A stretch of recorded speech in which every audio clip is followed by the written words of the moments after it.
जय मसीह की प्रियो। आज हम सीखेंगे प्रकाशित वाक्य उसका 17 अध्याय, जिसमें बड़ी वेश्या के बारे में बताया गया है। तो ये बड़ी वेश्या कौन है? आइए प्रियो, हम इस अध्याय के माध्यम से जानेंगे। तो आइए हम स्टडी आरंभ करें। तो हम पद क्रमांक 1 और 2 एक साथ सीखेंगे।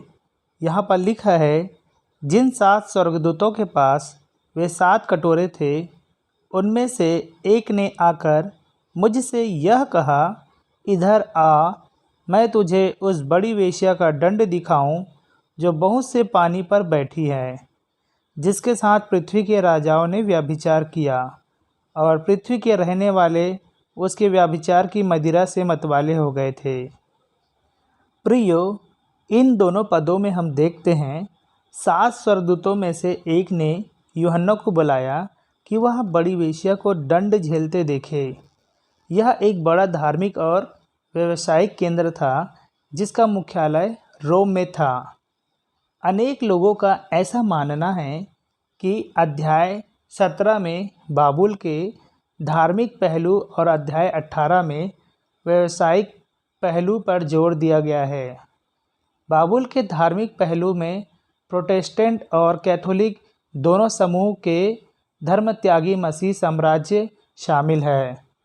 यह सर्वदेशिक कलीसिया इक्यूमेनिकल चर्च का भी चित्रण हो सकता है। विवरण पर ध्यान दें। बड़ी वेश्या बहुत से पानियों पर बैठी है, जो अन्य जाति संसार के एक बड़े क्षेत्र को नियंत्रण कर रही है। पृथ्वी के राजाओं ने उसके साथ व्यभिचार किया। उसने राजनीतिक अगुओं से समझौता और षड्यंत्र रचने के द्वारा उनका चरित्र बिगाड़ दिया है। पृथ्वी के रहने वालों को उसके व्यभिचार की मदिरा ने मतवाला कर दिया। बड़ी संख्या में लोग उसके प्रभाव में आ गए हैं और अत्यंत अभागा दशा में पड़ गए हैं। पद क्रमांक 3, तब वह मुझे आत्मा में जंगल को ले गया, और मैंने लाल रंग के पशु पर, जो निंदा के नामों से भरा हुआ था और जिसके 7 सिर और 10 सींग थे, एक स्त्री को बैठे हुए देखा। प्रियो, यहाँ पर हम देखते हैं धर्म त्यागी कलीसिया को क्रिमजी रंग के पशु पर बैठे देखा गया है। हमने अध्याय 13 में ही यह देख लिया था कि यह पशु पुनर्जीवित किया गया रोमी साम्राज्य और कुछ स्थलों में उस साम्राज्य का प्रमुख है। यह पशु निंदापूर्ण नामों से भरा हुआ है और उसके 7 सिर और 10 सींग है। पद क्रमांक 4, यह स्त्री बैजनी और लाल रंग के कपड़े पहनी थी और सोने और बहुमूल्य मणियों और मोतियों से सजी हुई थी, और उसके हाथ में एक सोने का कटोरा था, जो घृणित वस्तुओं से और उसके व्यभिचार की अशुद्ध वस्तुओं से भरा हुआ था। प्रभु के लोगों, इस पद में हम देखते हैं कुछ समय के लिए ऐसा लगता है कि झूठी कलीसिया साम्राज्य पर हावी है। वह पूरी तरह से अपनी दिव्य अवस्था में अपने अपार धन के सूचकों को पहने और अपनी मूर्ति पूजा और अनैतिकता के सोने के कटोरा को दिखाते हुए बैठी है। पद क्रमांक 5, उसके माथे पर यह नाम लिखा था, भेद बड़ा बेबीलोन, पृथ्वी की वेश्याओं और घृणित वस्तुओं की माता। यहाँ पर हम देखते हैं प्रियो, उसके माथे पर एक रहस्यमयी नाम लिखा हुआ है, भेद बड़ा बाबुल, पृथ्वी की वेश्याओं और घृणित वस्तुओं की माता। यह वह नकली कलीसिया है जिसने मसीही शहीदों का लहू शताब्दियों तक बहाया है और अब भी ऐसा कर रही है। वह उनके लहू को पीकर मतवाली हो गई है। पद क्रमांक 6, मैंने उस स्त्री को पवित्र लोगों का लहू और यीशु के गवाहों का लहू पीने से मतवाली देखा। उसे देखकर मैं चकित हो गया। इस पद में हम देखते हैं प्रियो, अनेक लोगों के समान यूहन्ना भी चकित हो गया जब उसने पवित्र लोगों के लहू से मतवाली स्त्री को देखा। यह संपूर्ण कलीसियाई इतिहास के पवित्र लोगों के लिए कहा गया है, परंतु विशेषकर क्लेश काल के समय के यीशु के गवाहों के लिए कहा गया है, जो शहीद हुए थे। पद क्रमांक 7 और 8 हम एक साथ देखेंगे। यहाँ पर लिखा है, तब उस स्वर्गदूत ने मुझसे कहा, तू क्यों चकित हुआ? मैं इस स्त्री और उस पशु का जिस पर वह सवार है और जिसके 7 सिर और 10 सींग है, तुझे भेद बताता हूँ। जो पशु तूने देखा है वह पहले तो था पर अब नहीं है, और अथाह कुंड से निकलकर विनाश में पड़ेगा। और पृथ्वी के रहने वाले जिनके नाम जगत की उत्पत्ति के समय से जीवन की पुस्तक में लिखे नहीं गए, इस पशु की यह दशा देखकर कि पहले था और अब नहीं है और फिर आ जाएगा, अचंभा करेंगे। जी हाँ प्रियो, यहाँ पर हम देखते हैं स्वर्गदूत ने यूहन्ना को इस स्त्री और उस पशु का भेद समझाया। यूहन्ना ने जिस पशु को देखा वह बीते समयों में रोमी साम्राज्य अस्तित्व में था, अब नहीं है, वह टूट गया और एक विश्वव्यापी साम्राज्य के रूप में अब उसका अस्तित्व नहीं है। यह अथाह कुंड से निकलेगा, यह किसी विशेष शैतानी रूप में फिर से प्रकट होगा और विनाश में पड़ेगा। यह पूरी तरह से नाश हो जाएगा। साम्राज्य के पुनर्जीवित होने और उसके करिश्माई अगुओं के सामने आने पर अविश्वासियों का संसार चकित हो जाएगा। पद क्रमांक 9, उस बुद्धि के लिए जिसमें ज्ञान है यही अवसर है। वे 7 सिर 7 पहाड़ है जिन पर वह स्त्री बैठी है। जी हाँ प्रियो, इस वचन में हम देखते हैं स्वर्गदूत ने बताया कि इसके लिए बुद्धि और ज्ञान की आवश्यकता है। 7 सिर 7 पहाड़ है जिन पर वह स्त्री बैठी है। इसकी पारंपरिक व्याख्या यह है कि इस वेश्या का मुख्यालय रोम में है, जो कि 7 पहाड़ियों पर बसा हुआ है।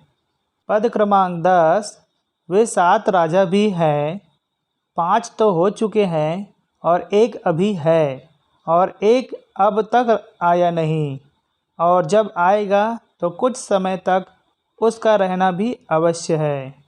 प्रियो, यहाँ पर हम देखते हैं कुछ प्रभु के लोगों के अनुसार ये 7 राजा रोमी शासन के 7 प्रकार है। कुछ और प्रभु के लोगों के अनुसार ये 7 सम्राट है, और कुछ अन्य लोगों का यह मानना है कि ये राजा संसार की महाशक्तियों का प्रतिनिधित्व करते हैं। मिस्र, अशूर, बाबुल, फारस, यूनान, रोम और भविष्य में पुनर्जीवित किया जाने वाला रोमी साम्राज्य। पद क्रमांक 11, जो पशु पहले था और अब नहीं है वह आप 8वां है और उन 7 में से उत्पन्न हुआ और विनाश में पड़ेगा।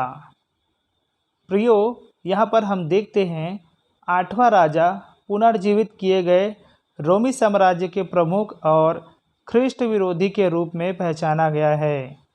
इस भविष्यवाणी का ठीक ठीक अर्थ उस समय तक स्पष्ट नहीं हो सकता जब तक यह भविष्यवाणी पूरी न हो जाए। पद क्रमांक 12, जो 10 सिंह तूने देखे वे 10 राजा हैं जिन्होंने अब तक राज्य नहीं पाया, पर उस पशु के साथ घड़ी भर के लिए राजाओं का सा अधिकार पाएंगे। प्रियो, यहाँ पर हम देखते हैं 10 सिंह आने वाले समय के उन राजाओं के प्रतीक हो सकते हैं जो रोमी पशु के अधीन कार्य करेंगे। वे घड़ी भर के लिए राज्य करेंगे, अर्थात बहुत कम समय के लिए राज्य करेंगे। पद क्रमांक 13, ये सब एक मन होंगे और वे अपनी अपनी सामर्थ्य और अधिकार उस पशु को देंगे। प्रियो, यहाँ पर हम देखते हैं 10 राजाओं ने सर्वसम्मति से अपनी सामर्थ्य और अधिकार रोमी पशु को दे दिया। दूसरे शब्दों में 10 देश या सरकारें अपनी राष्ट्रीय प्रभुसत्ता उसे सौंप देंगे। पद क्रमांक 14, वे मेमने से लड़ेंगे और मेमना उन पर जय पाएगा, क्योंकि वह प्रभुओं का प्रभु और राजाओं का राजा है। और जो बुलाए हुए और चुने हुए और विश्वासी है वे उसके साथ हैं, वे भी जय पाएंगे। प्रियो, यहाँ पर हम देखते हैं 10 राज्यों से मिलकर बना साम्राज्य प्रभु यीशु मसीह से युद्ध करेगा जब वह क्लेश काल के अंत में पृथ्वी पर लौटेगा। परंतु इस लड़ाई में वे पूरी तरह से हमेशा के लिए पराजित हो जाएंगे। यद्यपि वह मेमना है, वह प्रभु का प्रभु और राजाओं का राजा भी है। उसके पीछे चलने वाले बुलाए हुए और चुने हुए और विश्वासी है। पद क्रमांक 15।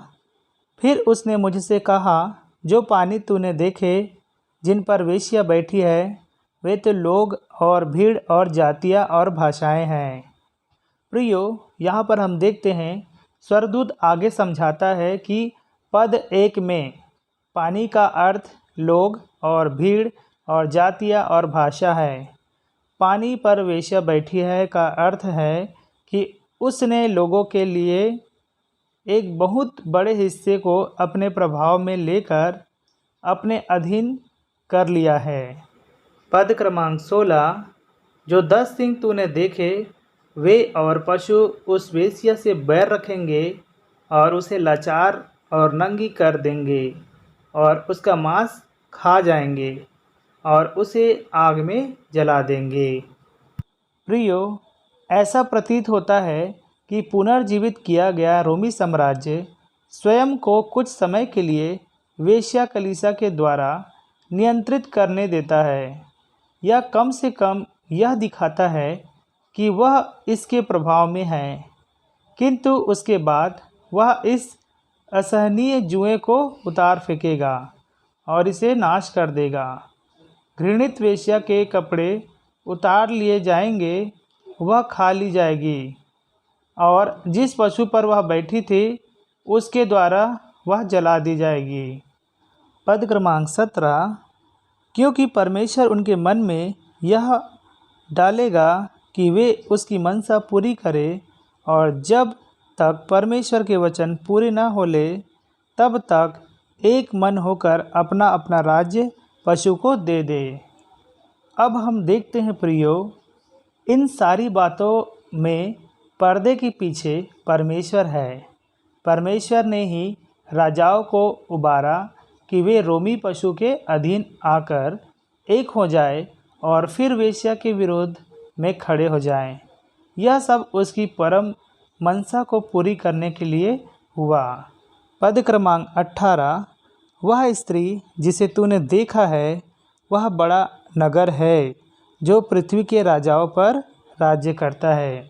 जी हाँ प्रियो, यहाँ पर हम देखते हैं बड़ा नगर भेद भरा बाबुल है जो पृथ्वी के राजाओं पर राज्य करता है। परंतु जैसा कि हमने देखा कि स्त्री का मुख्यालय रोम में था। तो प्रियो, आज हमने प्रकाशित वाक्य उसका 17 अध्याय समाप्त कर लिया है। मैं फिर से दोहराऊंगा कि जब भी आप स्टडी करने बैठे तो कृपया बाइबिल और कॉपी लेकर बैठे, ताकि आपको जो भेद भरी बातें समझ में आए और इस संदेश के माध्यम से प्राप्त हो उसे अपने नोट बुक में लिख लें, ताकि वो आपके जानकारी के लिए हमेशा रहे और लोगों को सिखाने के लिए रहे। सो परमेश्वर पिता का धन्यवाद हो प्रियो कि यह संदेश बांटने का अवसर प्राप्त हुआ। आप सभी को जय मसीह की।